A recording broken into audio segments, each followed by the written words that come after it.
Right, Jason has got the golden fleece, and he now has to get it back to Iolca to return to the throne there after his father Aeson was deposed by Peleus. And King Aeetes of Colchis sends a group after them to try and get back the fleece. And the first to catch up is Medea's young brother, Absyrtus. And Medea kills him, and then asks Jason to carry the body to the Argo. They get back to the Argo, and Aeetes is chasing them all the way. And to delay Aeetes, they cut the body of Absyrtus up and throw bits overboard, so that Aeetes has to pick them up. So he falls further and further behind. Then they throw the whole body over, and then he gives up the chase at that point. So they all carry on, but they're all feeling a bit dirty having done this deed. So they're advised to go to the island of Aia, to see the nymph Kirk, and she cleanses them with her potions and music, and they set off again.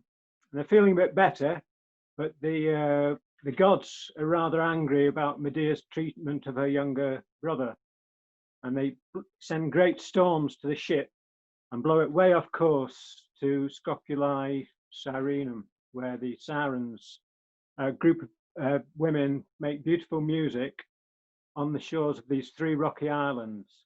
And this lures passing sailors to the island, and they get wrecked on the rocks.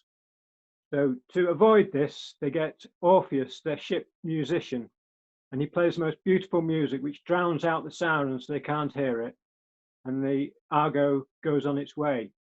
So they come to the last place they have to go past is Crete, but this is guarded by a large bronze automaton known as Talos. And Talos throws rocks at the Argos and tries to smash it. And but Medea knows that he has a fault, a weakness. So she managed to give the bronze automaton a potion which makes him drowsy, and then she goes to remove a nail from his ankle, and all the blood that flows from his head to his ankle comes out from this one artery, all his life-giving fluids of the automaton, and he falls in a heap, and the Argos can sail on. So they've got the golden fleece back to Iolca now, but Jason wants his father, Aeson, King Aeson, to be able to enjoy the taking the crown back. So he gets Medea to give a potion. He takes all the blood from the king and replaces it with herbs and potions, and the king is like new again and happy. And Peleus's daughters see this and think, that's wonderful. Can you do the same for our Peleus, because he's not been so good? And Medea says, yes. If you chop him up into little bits and put him in the cauldron, he'll come back and I'll put some herbs in the cauldron and he'll be right as rain. And to prove this, she does it with an old ram, and the little ram lamb skips out of the cauldron as good as new. So the Peleus's daughter go off and kill King Peleus, chop him up and put him in the cauldron. And Medea says, oh, what have you done that for? I haven't got any herbs. And the king is dead and gone. Now, his son, Achates, who's one of the argonauts, who's been with Jason all this time, is outraged at this behavior. They've murdered his father. And so he turns on Jason and Medea and drives them away from Iolca, and they go off to Corinth and settle in Corinth. But while there, Jason is trying to maneuver in the royal court, and he gets engaged to Creusa. And when Medea comes to hear of this, she's really, really very cross, and gives Creusa a really hot dress for his wedding gift.